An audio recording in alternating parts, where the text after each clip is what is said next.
E aí, tudo bem? Uma das equipes de super-heróis que eu mais curto nos quadrinhos é a Tropa Alpha, e eles são sensacionais por diversos motivos. São personagens extremamente originais, com histórias absurdamente inventivas, são personagens que não viraram modinha, só quem é nerd raiz que conhece, e o melhor de tudo, são criações do mestre John Byrne. Nesse vídeo a gente vai falar de 11 curiosidades sobre a equipe de super-heróis canadense da Marvel. Mas antes de a gente começar, curte o vídeo, se inscreve no canal do YouTube e clica no sininho para ser avisado quando tiver vídeo novo no ar. Nesse vídeo eu não vou explicar o que é Tropa Alpha, quem são os membros, etc. Eu estou partindo do princípio que você é fã. Eu vou falar de curiosidades que mesmo quem é fã talvez não saiba, mas eu já fiz vídeos falando da criação da tropa, dos personagens e até já fiz formações da tropa. Nesses vídeos tem muita informação adicional. Vou deixar links aqui para vocês darem uma olhada. E quando eu fui procurar coisas curiosas sobre a tropa, achei que ia ser difícil achar 11 para fazer o vídeo, mas fiquei surpreso. Tem muito mais que 11 coisas legais para falar. Por isso, em breve eu vou fazer uma segunda parte com mais 10 curiosidades. E eu só vou falar da fase do John Byrne, que é o que interessa da equipe, e tudo que fizeram depois com o grupo é bem ruim. Então vamos lá? 11 curiosidades sobre a Tropa Alpha. 1. John Byrne ia desenhar Guerras Asgardianas. Quando eu digo que tudo que fizeram com a Tropa Alpha sem o John Byrne é muito ruim, tem uma exceção, que é Guerras Asgardianas, uma história que não tem o Byrne na equipe criativa, mas é bem legal. Mas ela não foi publicada após o Byrne deixar a tropa, e sim enquanto o Byrne ainda estava escrevendo e desenhando a revista Alpha Flight. Asgardian Wars foi uma história publicada em um título especial chamado X-Men and Alpha Flight, que saiu em 2 edições nos Estados Unidos, em 1985 e 1986. No Brasil foi publicada em X-Men 20 e 21 de abril de 1990. A história foi escrita por Chris Claremont e desenhada por Paul Smith, mas devia ter sido desenhada por John Byrne. Seria o grande reencontro de Claremont e Byrne após o fim da fase dos dois nos X-Men. Mas o Byrne disse que não estava muito afim de trabalhar de novo com Claremont tão cedo. A Marvel disse para ele então: "O que você quer para desenhar a história?" Ele respondeu: "Eu desenho sob 2 condições. Primeiro, que um terceiro roteirista crie a história, o Claremont só roteirize e eu só desenhe. E segundo, que a Kitty Pryde não apareça na história." O Byrne tinha criado a Kitty baseada em uma garota que conhecia, não tinha gostado de como Claremont e os desenhistas que o precederam tinham mudado a personagem. A Marvel disse: "Tudo bem." Um tempo depois ele recebeu o roteiro da história na casa dele. Tinha sido totalmente criado pelo Claremont e a Kitty aparecia na história inteira. O Byrne então disse que não ia fazer e colocaram o Paul Smith para substituí-lo. A história ficou bem legal no traço do Smith, que é um baita desenhista, mas a gente fica tentando imaginar como seria se tivesse sido desenhada pelo Byrne. 2. A culpa do Guardião ter morrido foi da Heather. Em Alpha Flight 12 de 1984 aconteceu uma das mortes mais chocantes da história das HQs de super-heróis. O Guardião, líder da Tropa Alpha, literalmente explodiu junto com seu traje, que estava em curto, na frente da sua esposa, a Heather. Melhor edição brasileira com essa história, os maiores clássicos da Tropa Alpha 2 da Panini de 2009. Panini, a tropa tá merecendo uma coleção histórica, né? O Guardião, James MacDonald Hudson, tinha sido bastante surrado por Jerry Jackson, seu inimigo, que havia assumido o controle do robô Box. A armadura do Guardião entrou em curto e ia explodir em 10 segundos. O Guardião então começou a desativá-la manualmente e estava quase conseguindo quando a Heather chegou, o distraiu por um último e mortal segundo e o traje explodiu. Se ela não tivesse aparecido naquela hora, ele conseguiria desativar. John Byrne confirmou no seu fórum, o Byrne Robotics, que a intenção dele foi essa mesmo, que a Heather fosse inadvertidamente, claro, a causadora da morte do Mac. Macabro, hein? 3. O Estrela Polar é um dos primeiros, se não o primeiro, super-herói gay. Isso todo mundo já sabe, mas perguntaram pro Byrne se o personagem já havia sido criado como gay quando apareceu pela primeira vez em X-Men 120 de 1979. A última vez que essa história foi publicada no Brasil foi na coleção vermelha da Salvat 87 de 2018. A melhor que eu tenho, e também a melhor que existe no Brasil, é X-Men Magneto Triunfa da Panini de 2016. O Bernie respondeu que quando criou a tropa não pensou em muitos detalhes sobre eles, era só um grupo criado para brigar com os X-Men. Mas quando disseram para ele que ia ter que fazer uma revista mensal da Tropa Alpha, ele decidiu deixar os personagens o mais tridimensionais possível. Aí ele decidiu que um deles seria gay. O Bernie acreditava no que hoje é senso comum, a pessoa nasce homossexual, não se torna um. Com isso na cabeça, ele começou a pensar nas provações e problemas por que uma pessoa gay passa e foi, por eliminação, decidindo qual dos personagens seria. Ele definiu então que seria o Jean Paul. Mas nem a diretoria da Marvel nem o Comics Code Authority deixariam o Bernie dizer explicitamente que o Estrela Polar era gay, então ele teve que ir só deixando umas pistas aqui e ali para os leitores irem sacando. 4. Bernie recebeu dinheiro por páginas em branco. Em Alpha Flight 6 de 1984, a Pássaro da Neve enfrenta Colomac, uma das grandes bestas que ataca em uma tempestade de neve. A última vez que essa história foi publicada no Brasil, coleção vermelha da Salvat 87 também.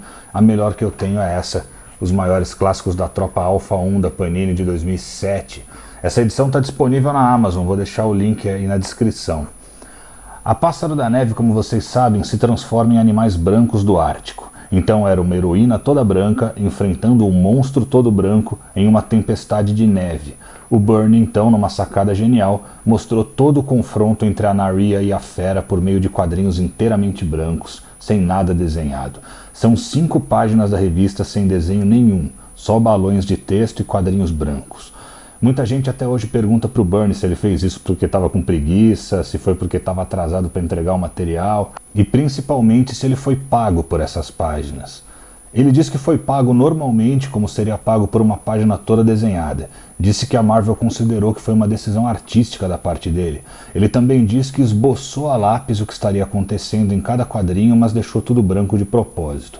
O Bernie depois repetiu o recurso, mas agora deixando todos os quadrinhos pretos, em Alpha Flight 20 de 1985, em um momento em que a Aurora fica completamente no escuro. Essa história foi publicada no Brasil em Super Aventuras Marvel 67 de abril em 1988.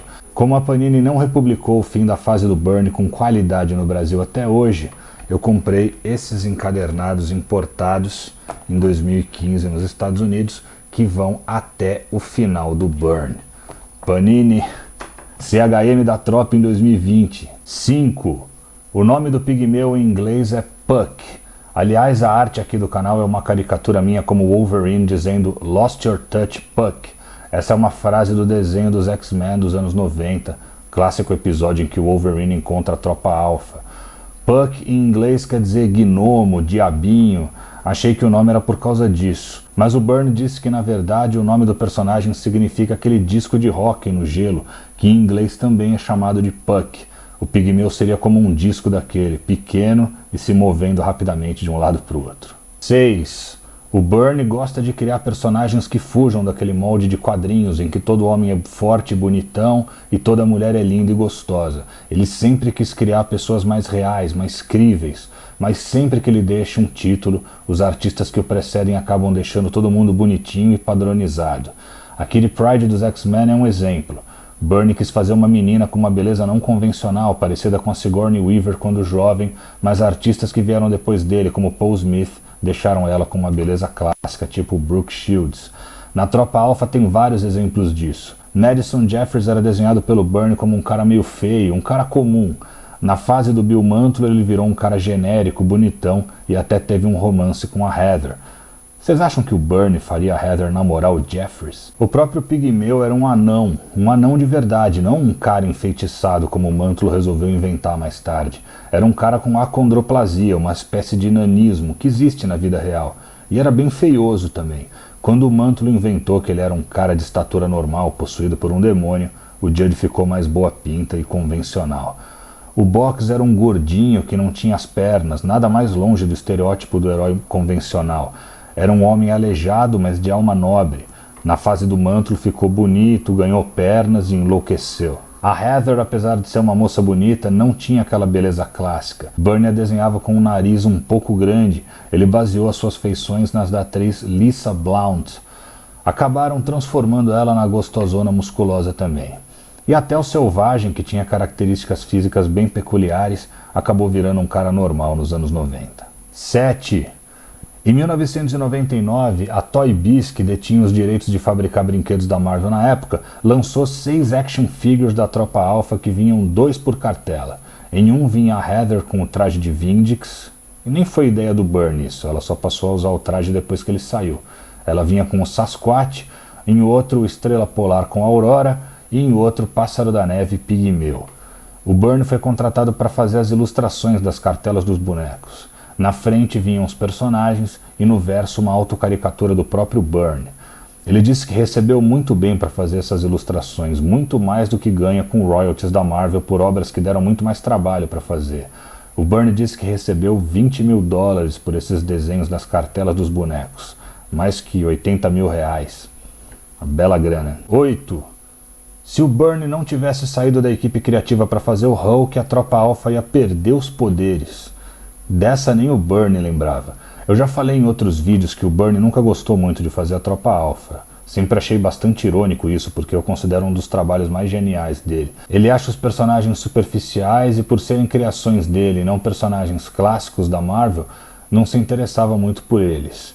Em uma entrevista que ele deu para uma revista chamada Back Issue Magazine, o Byrne disse o seguinte: por não gostar muito do título, eu não consegui fazer dele aquilo que os fãs esperavam que fosse. Na verdade, antes de optar por sair e passar a fazer o incrível Hulk, eu estava planejando transformar a Tropa Alpha em algo ainda mais distante do que os fãs queriam.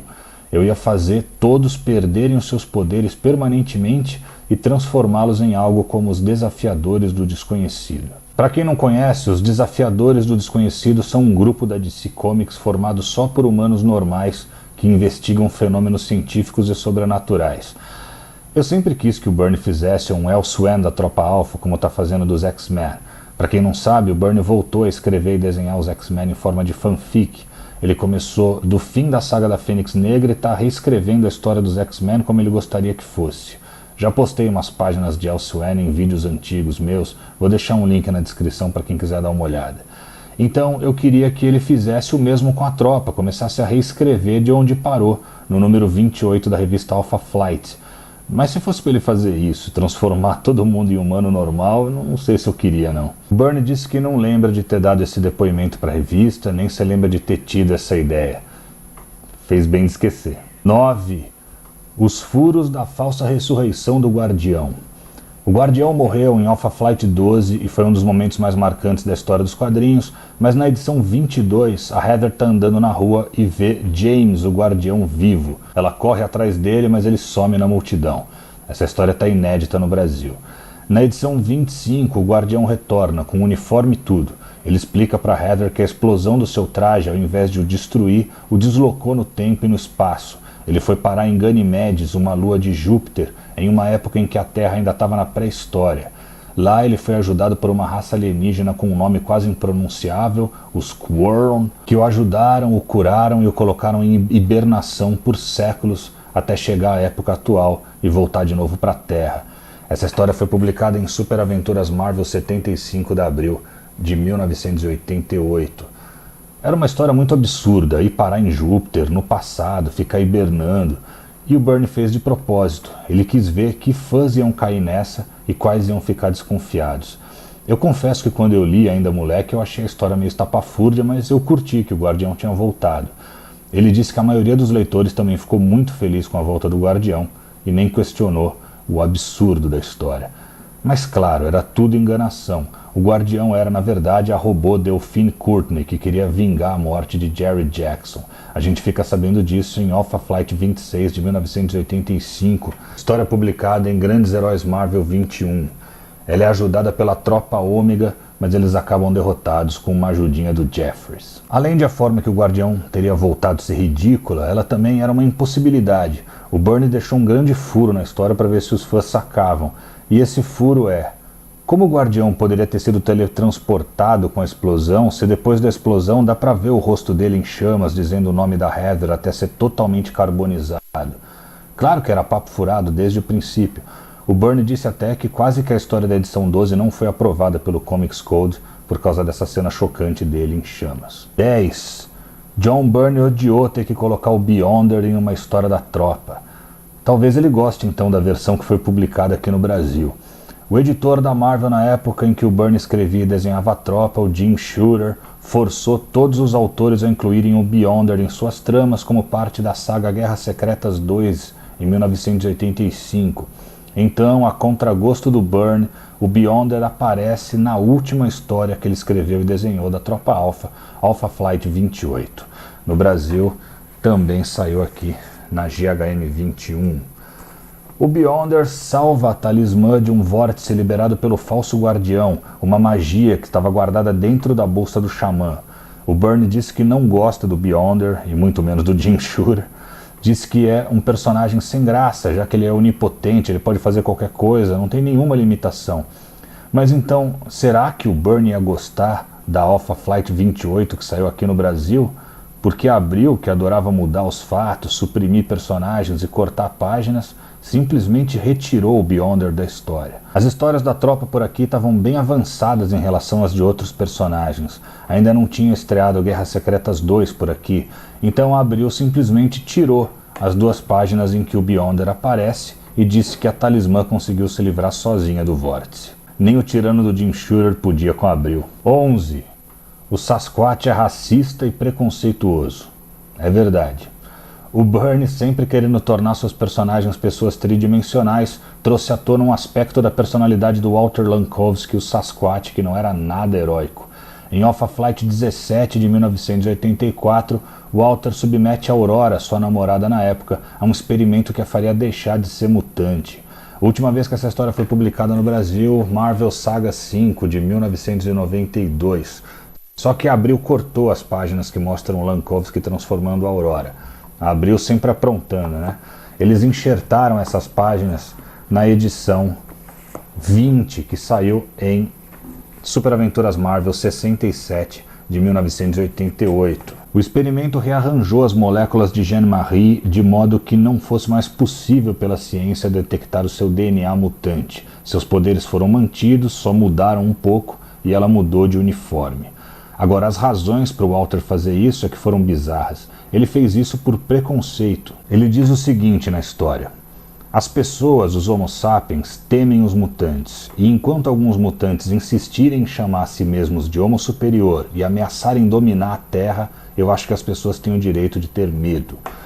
A postura do Lankovsky não é a de um monstro ou de uma pessoa ruim, pelo contrário, é até razoável, mas isso que é legal do Byrne. Ele não mostra caricaturas, ele mostra pessoas críveis. Muita gente justifica os seus preconceitos por meio de argumentos que parecem razoáveis, mas nessa forma de pensar, ele faz uma generalização, julga uma raça como um todo com base em alguns indivíduos que têm atitudes reprováveis.